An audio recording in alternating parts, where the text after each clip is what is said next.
Welcome to Wales Tech Week 2021.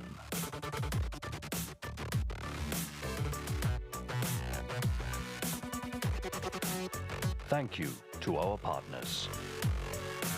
Enjoy the session. Good morning from me, Prof. Rob Rolley, and welcome to this Wales Tech Week session. Cyber capability for the future that is made in Wales. Cyber is one of those terms that conjures up all sorts of images of secrecy and defence.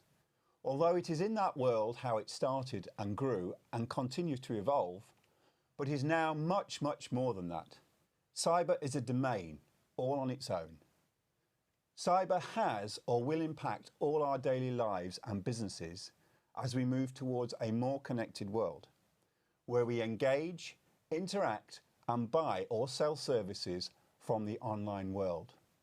Or even drive a car and be able to trust that when we press the brake pedal, one of the many computers that is controlling the braking system works correctly, let alone a critical life support system in a hospital intensive care unit that works as it should without being hacked. Having that high level of often life and death trust in systems and the data and connections we rely on in our daily lives is something we perhaps take for granted.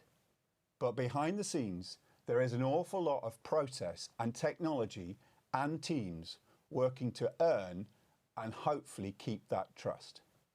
Here are just a few interesting facts that help set the scene. The world information security market is forecast to reach $170 billion in 2022. And according to CyberInt, 95% of cybersecurity breaches are caused by human error. 88% of organisations worldwide experienced spear phishing attempts in 2019. And 68% of business leaders feel their cybersecurity risks are increasing. I'm delighted to be joined this morning by my panel of impactful leaders from industry and academia, all living or having significant business footprint here in Wales and all very active in the cyber world. They will each in turn be painting a picture of how their business or organisation is developing the skills and capabilities that are so much in demand from today's and tomorrow's business and that are so important in providing that trust we just expect. So let me now introduce today's panel, who will each say a few words about themselves. Hi, I'm Marie Caruso. I'm Sales and Marketing Manager for Arcanum Cybersecurity, which is an NCSE certified consultancy registered here in Wales. And I live in Wales as well now. Thank you, Marie. Morning all, I'm Pete Burnap. I'm Professor of Data Science and Cybersecurity at Cardiff University and I lead the Centre for Cybersecurity Research there. Thanks, Pete. Good morning, I'm Gareth Williams. I'm the Vice President for Secure Communications and Information Systems Division of Thales in the UK and effectively run the cybersecurity businesses of Thales, and I live in Wales as well. Good morning, I'm Stuart Criddle. I'm the Director for Ethical Hacking, one of the cyber divisions within PwC. I'm based in Cardiff. And we're joined by someone remote today, another Gareth. Hi, good morning everyone.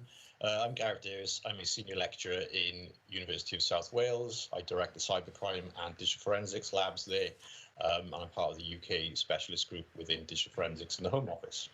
Thank you, Gareth. So now let's hear from Gareth Williams about the exciting activities going on at the NDEC in Ebbw Vale. Gareth, over to you. Thanks, Rob.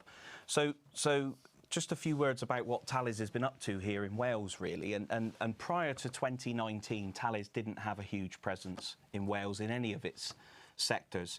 So we took a decision globally back then to decide where we wanted to grow a specific piece of research that we were looking at in cybersecurity, which was very much focused on operational technology. Right. Operational technology, as you'll hear from the panel today, is slightly different to the usual information technology protection that we see in our daily lives when we're all at home on Microsoft Teams or messing on our smartphones. Operational technology are the control systems across industry and engineering that actually design, develop and trigger outcomes in the things that we do. That's everything from signs on motorways, how we control aircraft at airports, how we produce and generate electricity in the UK, how we move it around. All of those systems rely on industrial control equipment to manage those things. Right. As you would imagine, those things are susceptible to cyber threat like any other thing that we see on a global stage. So Thales needed a new centre somewhere in the world to allow us to do that. We were growing significantly, and it was an area of interest. We looked at a number of locations across the world, and Wales made a lot of sense. It made a lot of sense to us because Welsh Government was very supportive of moving us in around the Tech Valleys initiative up in Ebbw Vale. It also made sense because South Wales had a significant cluster, cyber cluster, which allowed us to access SMEs and had a very strong academic footprint as well. Plus, there was an overall desire from Thales to drive more growth in cyber in the UK, really because the UK, alongside two other countries in really US and Israel, are the lead cyber countries globally, and I think we'll probably come back to that as a group. So we opened the NDEC in Ebbw Vale, National Digital Exploitation Centre, which is focused on a number of things, cutting-edge research that we do with University of South Wales and Cardiff University alongside us there. Education programme, which is getting kids from various areas in that Tech Valleys region more interested in a career in cyber from age 5 upwards. So we do cyber quizzes and send cars out and they can forensically cyber hack stuff, right up through to Cyber College Cymru and the National Cybersecurity Academy that we work with USW, and also feeders into Cardiff. So a real education pipeline. I'm really pleased that we've grown since we planned that, so we're now recognised within the Thales Group as the Operational Technology Competence Centre. So globally, anybody who's doing any kind of operational technology research, the NDEC is firmly in that footprint, and it's where we hold our test beds and our test environments to do that. And that led us to an expansion earlier this year that was announced through the Resilient Works project in partnership with Cardiff University, which is focused on the cyber challenges around connected autonomous vehicles and the overall challenge of electrification as we move to a low-carbon economy. How do cars charge themselves in a more dynamic fashion? And how does the electricity grid deal with all the extra bits of data that it's going to require to manage itself? A good example, you know, if everybody came home at 5 o'clock at night and plugged their cars in all at once, you'll have an old Coronation Street putting the kettle on moment and the grid will collapse. So how do you use smart technology and the information that's going to be in these cars to decide that maybe because I'm going out earlier than Pete tomorrow, I need the charge first and Pete's car needs the charge second. All those kind of artificial intelligence-based elements, but how do you trust them? How do you make them resilient? And how do you make sure they're cyber secure? So we're going to be doing some really good research up there in association with Welsh Government, with academia and UK Government as well, to really drive that topic forward. So we're doing some great stuff in Ebbw Vale. Thank you, Gareth. That's really great to hear that there's that much going on in Wales that's starting to join up industry and academia. And thank you for kind of explaining what OT, because in all of these discussions we often hear what IT and OT, but I think you've given us a great overview of what OT, the operational technology that we touch. So thank you for that, Gareth. Now I'm going to turn to Marie. So it's over to you. What are you up to? Thanks, Rob. I wanted today to share really about what helps in terms of the skills matrix of our recruitment and how that makes us quite a unique business in terms of the way that we operate. So how are we unique as a business, and how do we actually manage to attract and retain the right people? Because actually as a security consultancy, it's important for the business and the growth of that business, but also it's hugely important that we have the right people to give that advice to our clients as well. So a bit about Arcanum. So Arcanum Cyber was set up back in 2008. It was set up by two individuals at the time, Jane and Laurie, both experts in cybersecurity. They came very much from a defence background, so they had full-time military careers themselves, very cybersecurity focused, and also they retained roles in the reserve service. Interestingly, they were both commanding officer of LIAG, the largest army cyber division. So we've got a big kind of credibility and background in terms of defence in the business. So they set up Arcanum back in 2008. We've now grown and grown over the years. We are the only, I believe, NCSE certified consultancy that's registered in Wales. So we've chosen to remain registered in Wales, and a lot of our team are in Wales, but we do operate across the UK. So in terms of the business, we operate in information security, risk and governance. We've got a pen testing team now that do some great work in both IT and OT systems. And we've got a digital forensics team as well who operate out of a laboratory. And that's got 17025 certification, or accreditation, which allows them to work in the criminal justice system. That's something that only a handful of private labs have got. So we've got some really good credentials in terms of the business. So Jane and Laurie continue to run the business, continue to do consultancy for the business. Over the years it's grown, and I think because of their background we've tended to recruit people from military backgrounds, and that's worked quite well. So I wanted to talk a bit about that recruitment model, how we managed to recruit and retain those individuals. Important to note as well that something that does set us aside is that we employ full-time our consultants, so we don't have a big associate pool. These people are employed by us, developed by us, and there's a lot of loyalty as well in that model. Clients we work historically, we worked a lot in defence supply chain, and now we're working with both private sector, public sector. We've got experience of working in space, so I'm part of the Space Wales leadership group to see how we can grow cybersecurity in space in Wales. We're working in the energy sector, fintech sector, and as I said, criminal justice system as well for forensics. So I want to talk about successful recruitment models. We have worked with the student model, and that works in some areas of our business. But today I wanted to focus on the employment of military individuals. Doesn't mean that they're all just exiting the military. So we also encourage people that have got years of experience outside of the military already by the time they join us. But we also do recruit through career transition partnership into the business. So in terms of their qualities, what makes them very good for us? So they've got the organisation and commitment with an inherently can-do attitude.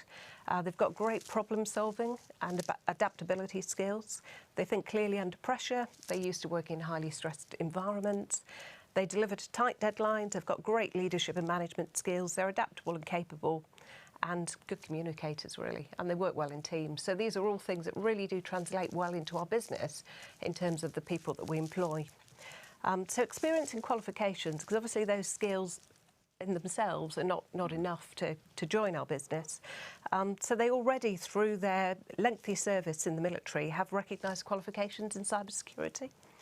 So those qualifications translate well, and we actually give guidance and support to people that are looking to transition out, to say, look, you know, you've got a great career, it's been very security focused, but it will really help you in your last couple of years of that transition out to take these courses to help you. And often we'll give that guidance just to help people that don't want to work for us at the end of the day, which has worked well.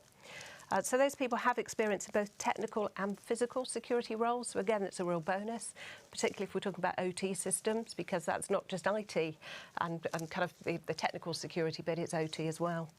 And often, if they're moving into a defence role, working direct for MOD, as we do with some of our contracts, or in the defence supply chain, they've often got operational experience of using the systems and technologies that we're helping to make more secure as well. So there's huge benefits in terms of those people.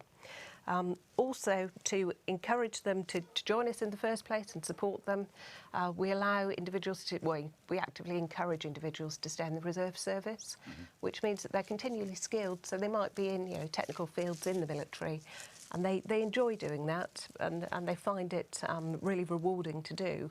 But also we gain from their increased skills and abilities through that route as well. I can talk a bit more about developing and retaining our team if we've got time. Yeah. You've got 2 minutes. Yeah, so in terms of development and retention, because it's all very well that we encourage people come to us and say, I'd love to work for Arcanum. But actually, at the end of the day, we need to continually develop those people. So they might start with us in one skill set. I'm in a new business role as well. So if a client comes to us and I think it's really interesting work, then great. we'll make sure that the consultants are involved in work that they enjoy, that they think is beneficial. We're talking about securing, the UK's critical national infrastructure, really important work. So for them coming from a military background, that's really important to them as well. And they get, they really enjoy that work and gain something from it. We've got a supportive environment, so we've got a big pool of resource of consultants. They all support each other as well, so no one's siloed off working on a project. They've got the depth of the experience from the whole business that they can call upon. And also we have fun in the business, which I think is quite important, Fun, yeah. I think we all agree with that. Yeah. Thank you, Maria. I think it's really interesting how you're reaching out into that world to recruit those personnel, and I'm sure we'll be talking about how we get skills later on this morning. So thank you for that. We're now going to go, hopefully if the technology works, we're going to go over to Gareth somewhere in Cornwall. Gareth, over to you.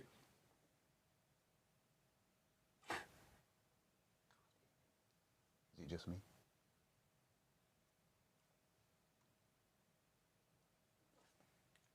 Is it just us? Gareth, you're on mute. That'll be done, isn't it? Got to a great start. Brilliant. Try not to let background noise interfere. So when I looked at the topic, cyber capability for the future made in Wales, I thought, well, what could we say from a USW perspective? So we have a lot of NCSE certified programs, so we're developing skills in the graduates you want for the future to be employed in the defence sector and any cybersecurity industry. But what are we doing really to change things? So Maria has mentioned a couple of standards, 17025, which is a forensic lab standard for testing the accuracy of results from tools. Well, we've had a history of always developing standards, basically, and things like 27037 and ILAC G19, things you've probably never heard of, which govern and underpin forensics across the world. We've had a hand in from day one, so that's developing capability for the future, and we're feeding that into our students. Over and above the teaching angle is research, so we're trying to better the sciences. We're looking at developing standards for other countries that haven't got the time or resources to develop some of the things I put in place. But with cybercrime being so global, you can bet your bottom dollar we're going to be working with the countries to get evidence from them to potentially put into our criminal justice system. So about working backwards from what is actually admissible, what's the admissibility criteria for evidence in court. So we're looking at that with the Home Office and Interpol. From a research standpoint, I think we have a unique capability. We have a ListX facility, which allows us to take on some interesting projects from government and defence, working at the highest classification security markings. So that is something that we can collaborate on with the right partners, globally. People want to reach out to us. Worked with Gareth and with Peter Davis on ResiCab, which is the resilient, connected and automotive sort of look at the future of connected vehicles, digital roads that he has alluded to, and unpacking that problem and looking at, well, where the security holes, how are these products built, where is supply chain, where are the risks and mitigations that we can make within that. So that's been quite interesting, looking at live transportation networks and doing live incident response, live forensics in situ, trying to look at threat problems. We do a lot of sort of applied research trying to solve problems in the community. So at the moment, the UK Forensic Science Regulator is sort of governing how we react at crime scenes. So we're looking at another standard, Get Back Digital, which is quite new. So we're looking at frameworks and resources to support that. We're developing early indicator warning tools for some of the more sophisticated cyber attacks like SolarWinds, and we've got a big interest in cryptocurrency, and I saw that on the main stage earlier this morning. Let's talk about crypto. Well, there's a lot of unregulated, unmarketed cryptocurrency exchanges on the dark web, OCGs, organised crime units using those, and how that has an ability to penetrate into public services. So we're looking at the cyber issue from pre-incident and post-incident examination, and that's kind of some of the stuff that we're getting into and we enjoy. Brilliant. Thank you, Gareth, and the technology work. Over now to Pete. Magic, thank you. Yeah, so cyber capability, I'm going to talk about three things: research, infrastructure and skills that we're doing at Cardiff University.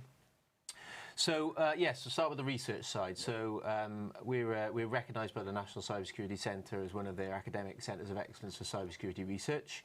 In terms of what we do, I suppose there's a couple of pillars. So risk is the first one. So a lot of work in risk has been thinking about what could go wrong and thinking about assets and threats, etc. But with cyber, you can't always predict that, right? So we've been thinking about risk from a goal-oriented perspective. So what is connected to what are the dependencies, and how can you model cascading failure? We've done a lot of work around that. Actually, we've transitioned some of that research into a spin-out through Airbus. So Airbus are using that now for their consulting business, really thinking about safety critical sectors in particular. That feeds into collective decision making and how people make decisions both under pressure and who talks to who or not under cyber attack. And then that also feeds into our work around automated cyber defense. So using AI or specifically machine learning to detect and then automatically respond to cyber attacks. So it doesn't stop there, that sort of feeds back around into the risk, because one of the things, my bugbear, if you like, with a lot of the machine learning stuff out there is you'll put flags up, you'll have a nice little light bleeping. But so what? What do you do about that? So that, for us, feeds all back into the research around risk and understanding how that leads to cascading failure and how you deal with that under pressure. Cutting through all of that is human factors. So about 50% of our team is now in computer science. We have a team of 50 FTE overall. Half of that in computer science. The other half is in psychology and criminology and law and politics. Psychology in particular is a big growth area for us. You flagged earlier, Rob, on your stats, 95% of cyber attacks having some sort of human element. There is a sort of a tendency to put that in terms of error. But where does the error come from? You know, people are working in an environment they're told to work within, right? Yeah. So actually what we need to do is make sure that what we put in place is secure and actually fits with people's working practices. Yeah. So psychology is a huge element of that, and we look at susceptibility of individuals to be cyber attacked, but also how individuals fit within a corporate culture. And one of our academics is actually working, again, with Airbus on the corporate culture side of life. So all of that sort of fits together. Cutting through the other way then, everything is emerging tech. So we've done a lot of stuff around IT, as was mentioned earlier, IoT, the OT stuff that we're doing with Thales, etc. So that brings us nicely onto the industry stuff that we do, right? So we do our research for writing world-class publications. We publish in pretty much every top journal and conference you can think of, but really that's not what motivates us. We get out of bed in the morning to solve real-world problems, and working with industry is why we do that. So Gareth mentioned earlier Resilient Works. We're partnering on that, thinking about risk, dependencies and automated cyber attack and defence in terms of connected vehicles and energy systems. Going to be massively valuable, right? We're always retrofitting cybersecurity to technology. You can't do that when you're travelling down the road at 70 miles an hour. So really crucially important to get that right. So we've got that massive pillar with Thales, and we're also home to Airbus's only global centre of excellence in cybersecurity analytics, which is all about the data analytics and using that for cyber. So that's some of the research stuff we're working on. In terms of infrastructure, we've invested massively. We're about to have a whole new building which has got quite a big square footage in terms of both teaching space for hands-on teaching, so doing malware analysis, reverse engineering, understanding incident response, cyber, digital forensics, etc. And linked to that is also a big cyber attack and defence testbed. So we've invested about $1.5 million in a cyber range, which effectively allows us to build representative and realistic IT systems at scale, so smart cities, hospitals, office environments, enterprise networks, etc. So we can launch and defend against cyber attacks and do that in a realistic setting. That's then linking to Thales' NDEC operational technology testbed, which just allows us to link the two. So again, we're looking at building, if you like, digital twins of realistic environments and being able to build products on that can be turned into commercial outcomes where realistically we can say, this performs in a realistic setting. It's not smoke and mirrors. It performs in a setting. If you want to come in and attack it yourself, crack on. And we can get real confidence in the South Wales infrastructure that we've got then, and attracting investors to invest in these products and turn them into spin-outs. The final thing I wanted to touch on is skills. So obviously we've got our NCSC Masters and our undergrad programs that are all about bringing new graduates through. But our real focus now is thinking about industry needs and how we can get more hands-on skills across the board, whether that be accredited programs on masters, undergrads, but also running events and activities for people who want to reskill into cyber. Because there's a lot of market failure that's going to come through COVID. We know that, and we already know that there's struggling parts of the economy. how can we get those people into cyber, both attracting them and reskilling them up? So there's a lot of work going on in that at the moment as well.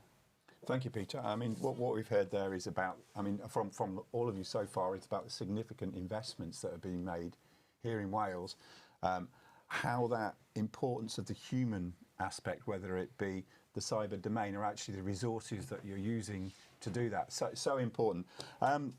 Thank you. Over to our final panel. Thank you. So just a quick intro about me, I guess, first, really. So I was born and raised in Cardiff. I've lived here most of my working life. My background's electronics. I was a software engineer on Unix systems when I first started. Transitioned very quickly into the cyber domain, which was quite interesting at the time and has grown ever since.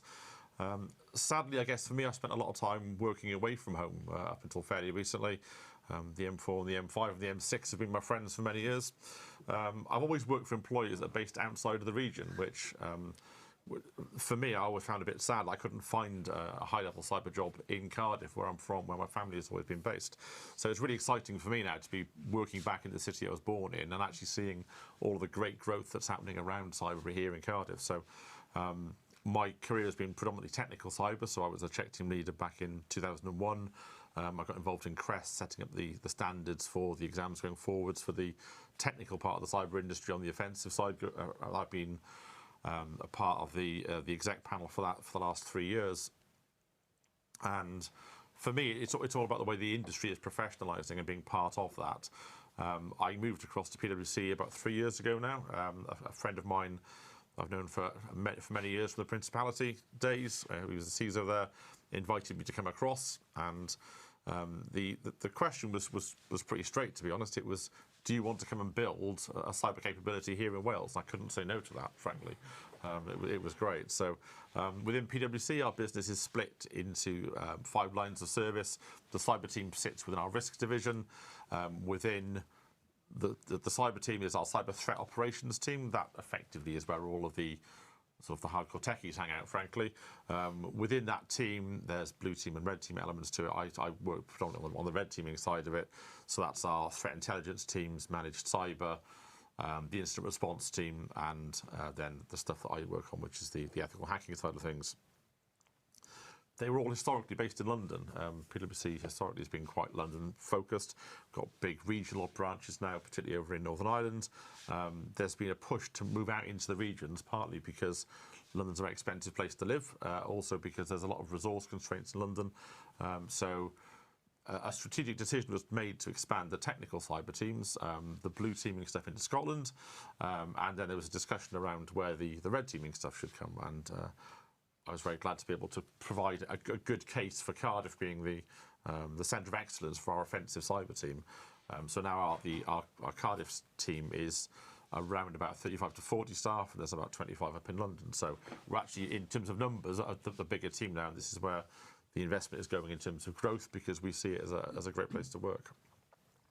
So there's a significant financial investment to make all of this happen, as you can imagine, to go out to the market and recruit both experienced staff within the region, but also then to build up a large graduate training programme. As part of the expansion, there was an investment case that allowed us to build a dedicated hardware laboratory in Cardiff. With a background in electronics, I've done automotive work over the years. That was of personal interest to me. So we're now working in automotive space, OT, IoT, as we've heard about already this morning. We've actually brought some very high-end research into that lab across a wide range of sectors: government, defence, telecoms, medical, and automotive. Some interesting sort of smart home work going on recently, looking at the kinds of technology that we're all deploying at home, sometimes not even thinking about it, and it's some fascinating results. The training programme we put in place allowed us to recruit graduates from a wide range of STEM backgrounds. Obviously, we've talked about recruitment options and skills. It's such an important part of making cyber effective. We were trying not to just go to the market, basically, and take sort of computer science graduates. They all have their place, but by going to a much more diverse background set from a recruitment point of view, we were trying to help address within the cyber industry some of that historic gender imbalance that we've seen. I was I set myself a target of recruiting 50-50 gender balance for our graduate cohort. I was very pleased that we met that. It was hard work, but it was something we thought if we don't set the framework right and start, then it'll never get sorted as we progress through. To do this, we've got a 12-month training program, which, to my knowledge, is still unique in the industry. We're teaching people technology and skills, not tools. So. Pen testing particularly is very tool-centric. We try to avoid that because if people understand the tech properly, they can use any tool we throw at them, whatever may come along later on. So being part of the ecosystem in Wales is a great place to be. Within the sort of the Western Gateway that gets talked about so much, there's a lot of large public and private sector organisations. Many of those we list as clients, which is great. Helps to drive innovation in the region, and has been discussed as already.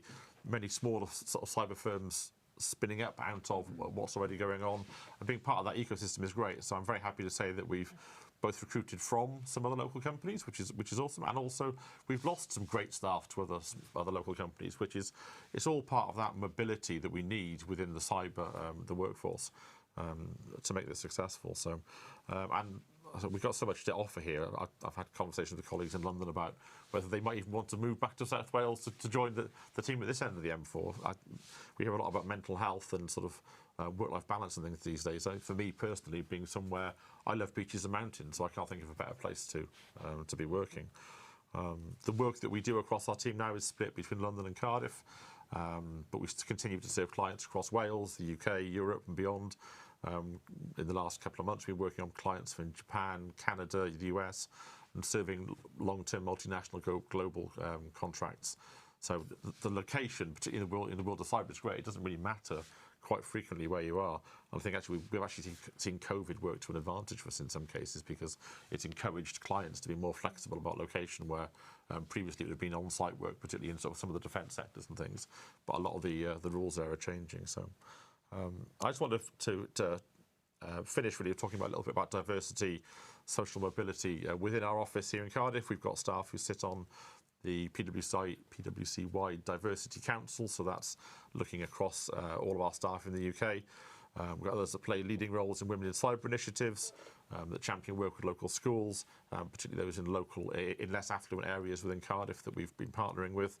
I've been a STEM ambassador myself for a number of years now, although sadly COVID has impacted the ability to go into schools a little bit, but hopefully that will all sort itself out soon.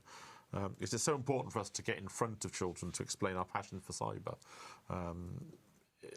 As a career, I think it's excellent. I've really enjoyed my career today. I would like to share that enthusiasm with others, and I think if we can get in front of children before those sort of key decision points at GCSEs, A-levels, college courses, universities, that's the time to try and instill that knowledge into them about what a great career choice it can be. So, just before COVID kicked in, we were teaching Python to year 5 and 6 kids at some junior schools in Cardiff of an afternoon. It was great. I think the teachers were slightly baffled on occasion, but the kids were loving it. So yeah, no, I think it's a brilliant place to be in Wales doing cyber work at the moment, and I'm really excited by all the stuff we've heard this morning around the table. So.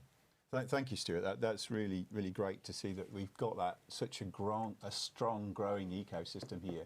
Not only have we got the big industries, we've got the academics that's doing the research that's translating into industry, and then we're actually pulling on and growing the next generation of skills. So I think that's really exciting.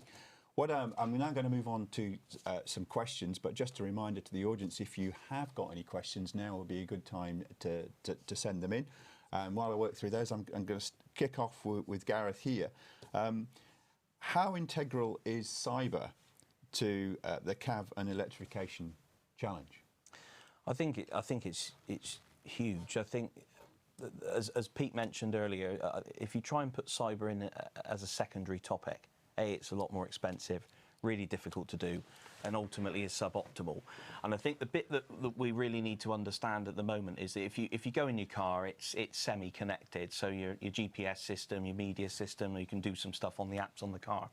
But the safety critical systems, they tend to sit totally isolated from any of that connectivity for NCAP safety reasons, etc. There's going to be a shift over the next 5 to 10 years where the autonomy levels are going to go up through, and suddenly those safety systems are going to be more and more in control of the decisions that the car makes, and the onus will be more on the machine than it will on the human. So you've got to have the right levels of trust embedded right at the start in the way that designs. It also flows into the supply chain around how the parts, where they come from. You've got to watch counterfeit products, etc. And also then there's the general communication of the data moving around. So an autonomous car might want to talk to a car 3 or 4 rows in front of it that is beginning to break because something is happening. And you need those cars to communicate with one another in a cyber secure fashion, but in a very resilient fashion, without much latency. So the whole challenge of CAV to CAV communication, as we call it, CAV to infrastructure in terms of talking to signs, talking to pieces of the infrastructure, as well as all the consumer services that we'll want in the car, because the reality is we won't be driving, so maybe I want to look at some adverts, or maybe I want to watch Netflix. So you're going to have huge amounts of data moving around this platform, some safety critical, some non-safety critical. So that's a massive challenge there. If you then move into the electrification issue, like I mentioned earlier, it's just going to totally shift the whole demand-supply requirement that is needed at a local level in your street. Most houses have a couple of cars. Some don't have driveways. So how is that all going to be managed in a very low carbon way? How is the grid not going to collapse with these massive demand and supply peaks? You think, we're talking about Gareth down in Cornwall, imagine the M5 services on a Saturday in July and everybody's got an electric car and everybody's hunting for a charge because they can't get any further. So there's massive resiliency issues around that. And then as well as that, you know, we're looking at the fact that people might not own cars in the future. You might use it as a service, like an Uber-based model. And as well as that, you probably only want to pay one utility bill, and that utility bill is probably your household one. So you want all of your charging on it. So there's retail issues, there's consumer issues, as well as the critical national infrastructure. So these research programs are really fundamental to making it happen. And the bit that we're trying to work on, and I think Wales is quite unique with the test beds we're building, is that the cyber element and the resiliency element has to be solved differently to how quick you can charge the car, how far the car can go, how quick it can brake. And that's where we've got a unique differentiation here in Wales, because the SMEs, the universities we talked about, and the test beds that we'll have. Thanks. I mean, you brought that to life. I mean, you know, again, cyber, some people understand it, but what you've talked about there is kind of consumer things that will be touching everybody's life. So actually bringing that to what's going to be happening in the future is really interesting. And resiliency is going to become a bigger topic in cyber as well, because the reality is we've got a wonderful smartphone that has a really advanced trust infrastructure built within it. But when it fails, our instant answer is to just turn it off and turn it back on again. So I'm not sure, as Pete said, how you do that at 70 miles an hour in the fast lane. So there's a lot of challenges to overcome in that timescale that UK government has set out for electrification. And it's coming quick. It is coming quick. And I think that's going to be really interesting to see how the SMEs respond, because I think they'll probably be responding quicker than the large corporates, and that in itself creates a great ecosystem for next generation, you know, big companies to come. Absolutely. So that's really, thank you, Gareth. I'm going to move over to you, Marie. Just something that Stuart said about the gender balance. So, you know, you've also got kind of a good ratio of females in your industry. So, you know, how do you manage to achieve that?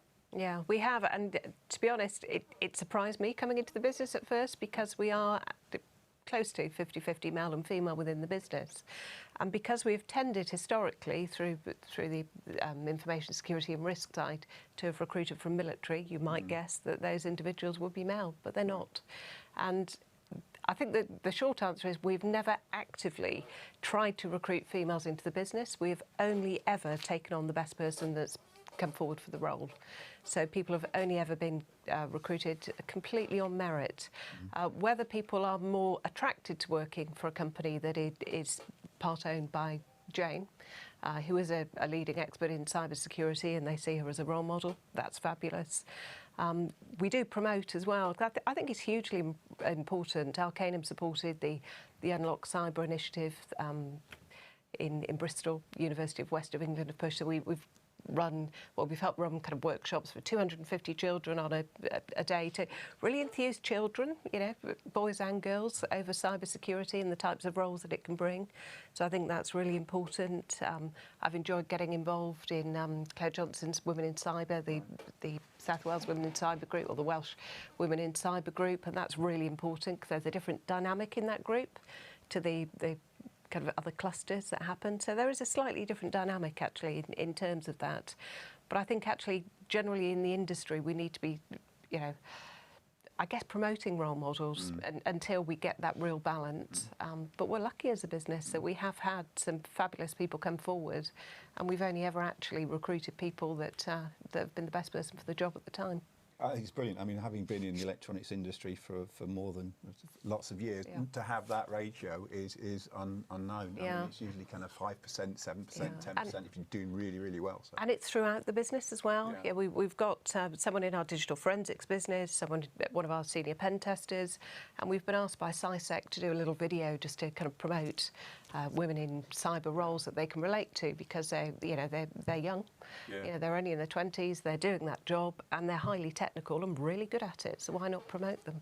And you know, that skill challenge, you know, there's no doubt that engineering itself is facing a skill shortage in the future. And actually to be able to go back into the supply chain and to, you know, enthuse children at a younger age, which we've been talking about, is kind of a good way of doing it. You know, that's brilliant. I think that's great.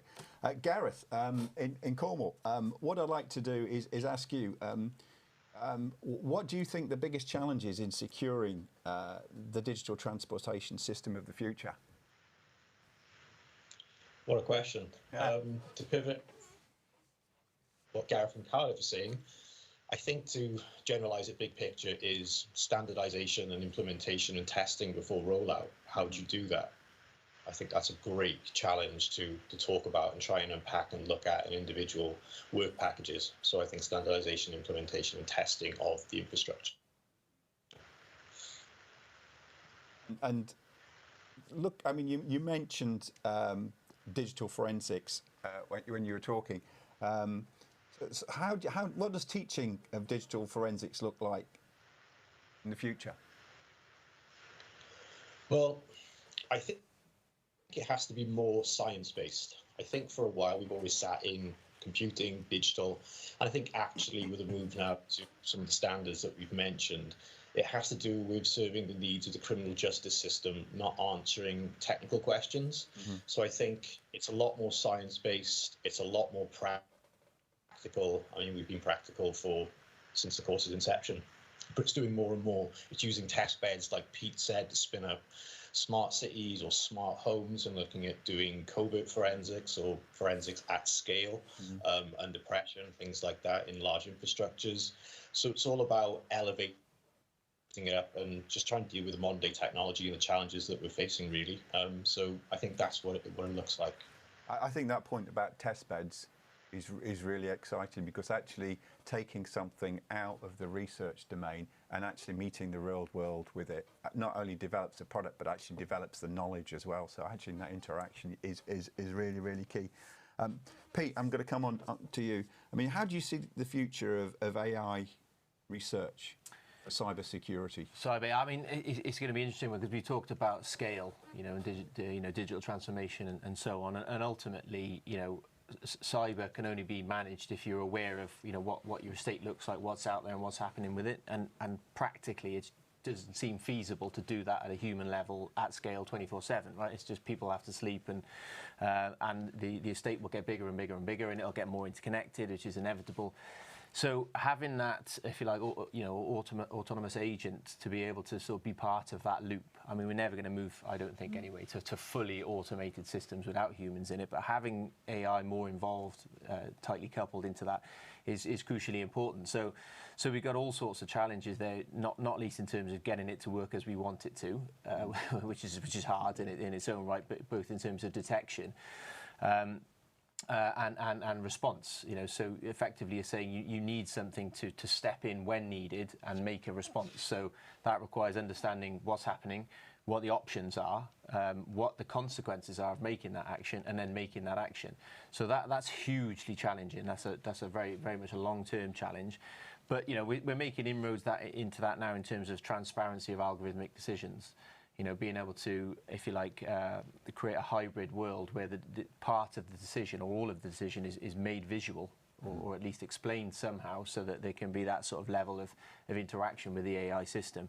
And as, you know, I think, again, going back to the start of your intro, Rob, the trust word. You know, unless we can get trust in the integration of automated detection and response with human-based decisions, it's not going anywhere. It'll never take off. So it's that, again, it's that interplay between technical and human, the psychology and the computer science and the other stuff that's wrapped around it is really huge. So it's a big market as well, a huge market to try and attract. So there's all sorts of ingredients there in terms of, big challenge, cross-disciplinary, human, technical, and a big market to try and address. And it's linking it, as you say, then into those test beds, doing it for real, putting it in a real world, large scale, realistic. I mean, the stuff that's going into Ebbw Vale now in terms of realistic, real world environment is massively important, because you can do this in a lab, you can do it at scale in a virtualized setting, but until the rubber hits the road, you don't really know that it's going to work. So the Wales investments now in cyber, in infrastructure, is really crucially important for AI and testing this out. I agree wholeheartedly. I mean, the title of today's panel is Cyber Capability for the Future, Made in Wales. So I'm going to ask you, Stuart, from a business perspective, is now a good time to be expanding in Wales, and why? So yeah, I think it is. I think certainly it was just a decision that we made to invest in Wales, and there was a lot of thought and time went into that before, and frankly quite a lot of money as well. I was really pleased that Wales was picked there. I think from a point of view of the fact that we're all here today with specialism in slightly different areas, all overlapping. There are so many companies working in Wales now around this area, and so much sort of a wealth and massive experience building up. But I think it's great. I think this is exactly what Wales needed, really, to sort of start moving us forwards. Obviously, we've got representatives here from Cardiff University and from University of South Wales, both on the NCSC schemes in terms of being excellent at what they do. So the resource pool available there for recruitment and collaboration and bringing the right quality of individuals into our business is absolutely there. And I think actually COVID, in some ways, as I said before, has changed the landscape a little bit from a testing point of view. I think we will see more remote working going forward. So even though sort of if you look at a lot of our big clients in the UK, a lot of them will be based around London and the southeast. Actually, that doesn't matter so much now. Also, if you look at the move to cloud systems that are underpinning pretty much sort of every large organisation now, because the systems themselves are becoming sort of virtualised from physically where the end users are or where the data centres are. That understanding that remote testing, remote working is just a normal part of what we do, makes the choice of location far more agnostic from a client point of view, and clients are becoming far more accepting of it. So, and we've got beaches, so yeah, it's great. So, I mean, I'm going to ask kind of a question to you all, really, and come to each of you in turn, particularly from the businesses. But you need access as a business to a skilled talent pool. Are there enough to recruit? I'll come to you first, Gareth. What do you think? There's enough out there at the moment? I think it's the same problem across the UK in the panels I sit on there. I think, no, there are not enough. I think there are some really good moves to solve the problem in 5 years' time. Yep. So if you look at the Cyber First programme, I think that's been excellent, really, and it's moved the whole narrative around cyber in the UK so much more forward than it was before Cyber First existed, and the structures that we're seeing in USW and Cardiff are now really beginning to generate outcome. But there's a shortage right now in general, and I think as we talked about, veterans is a really good source of things we can do, but the whole ability to try and find people who actually have a knack for cyber, who don't know that they have a knack for cyber, is probably the bit that we need to focus on a little bit more. I was talking to Immersive Labs on Monday, and they did a big thing in Northern Ireland where they effectively just opened up the labs platform for everybody from 16 to 30 to just have a go, and they found 200 superb cyber people who you would never find. One was a chef, one was a postie, the usual things that you'd expect. So I think there's more we can do there, because we have got a tactical need right now at a national level. But I think, that's not to say the systems that we're putting in place are wrong, because I think they're doing fantastically well. There's still more to go at, I think. I'm going to keep with that image of a cyber chef. I think that's absolutely brilliant. It's true. It's true. Marie. It sounds as though we are incredibly lucky as a business, because actually we do manage to attract people to work for our business, which is great. And it might be, we're an SME at the end of the day, so we can, we've got a very tight model, a very supportive team. The challenge for us will be, as we grow, can we retain that? Can we keep hold of people as the shiny new things come along? But actually, so yes, we at the moment are in a very lucky position where very good people are still wanting to work for us. For us, it's going to be all about the retention. So how can we keep hold of those individuals? So we do have a focus on continual career progression. So if they come in at one level, they learn, they develop, they take on new skills. We do make sure that they're rewarded financially. Yeah, and we respect our teams. I'm in a new business role, so I involve the consultant early on in the process, and I think that's really important for them to kind of buy into the service that we're offering the client. We don't have a whizzy hardware product or a software product. We're all about people. So we are the quality of our consultants. It's so important for us that we nurture that talent and continue to grow the business with that model. Thank you. Stuart, how about you in terms of attracting that skilled pool? It certainly is a challenge. I think I would say it wasn't easy trying to grow the team as quickly as I did in Cardiff, or in sort of a 2.5 year period to take it to where it is now. We did find good people. They are out there. It did take time and effort on the skilled side of it. On the sort of the graduate training side of it, we decided really that we could grow our own, frankly, because the market wasn't big enough in terms of experienced cyber people already. And the thing for me that's really exciting is actually we brought some very, very academically clever people into South Wales to work for us. So people that have they've come from England into Wales for jobs. It's outstanding. And they've brought with them very high levels of sort of academic qualification. Like, what cyber, I think, needs really is that big group of very clever people getting together, being taught excellent sets of skills to then build that ecosystem. And I'm just really proud that we're part of that, and that we are seeing people coming to us that want to work. And actually, as I said before, the majority of the people we've taken on at graduate level do not have degrees in comp sci or electronics or the traditional backgrounds. We've got everything from sort of zoology through maths and physics. And I think there is a much bigger pool out there of people that just need to have cyber explained to them, frankly, as a job option. Unless you go out of your way proactively, we should be talking about gender balance and recruitment. One of the things that we had to do, and again, I absolutely, I was so pleased you said you only have to recruit based on merit. That is exactly my approach as well. Nobody should ever get a job based on anything other than merit. But they have to know the jobs exist. So we've had to go out there and work quite hard to actually tell people we are recruiting in Cardiff to do this for cyber. We will train you. It's not that scary. And it's been great. So, yeah. Thanks, Stuart. I'm going to turn that question around now to Pete and also to you in a minute, Gareth.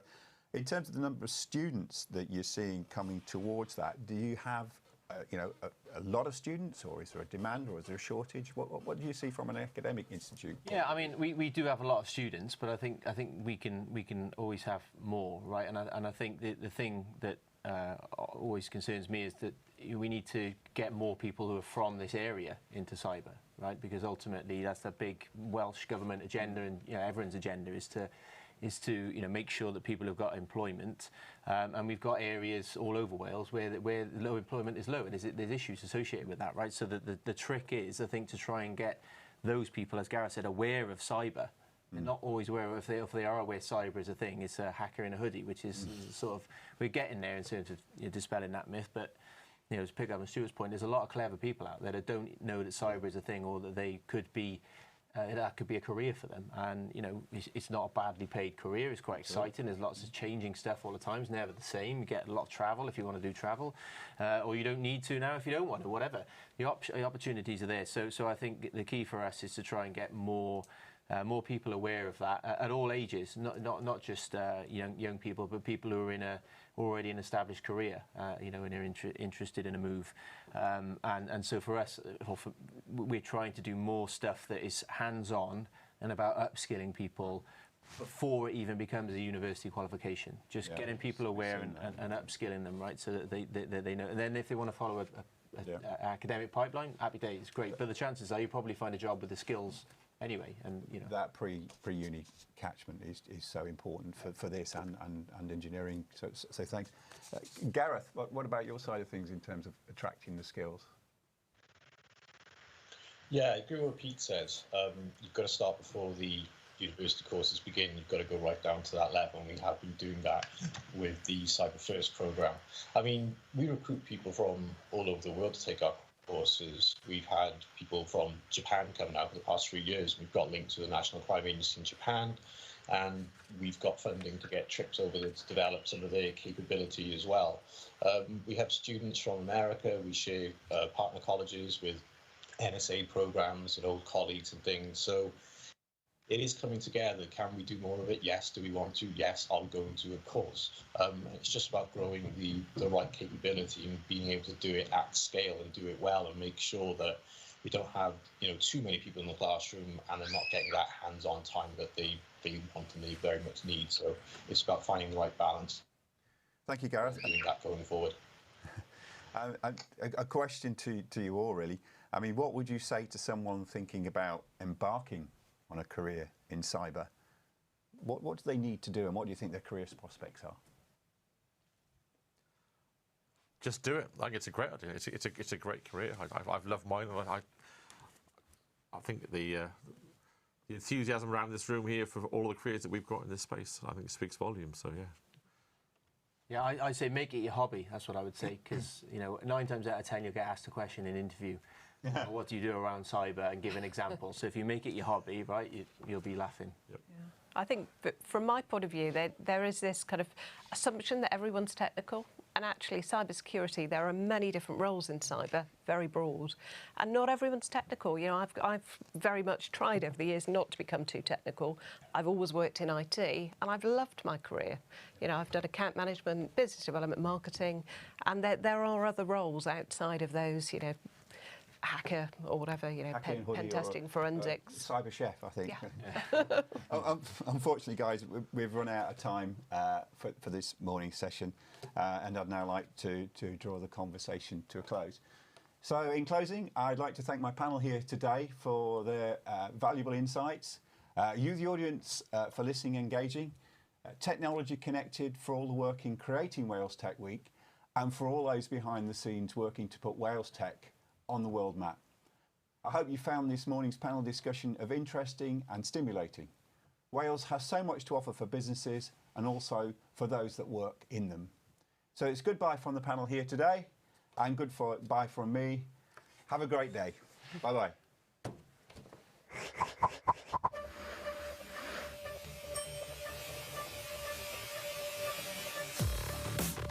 Thank you for watching.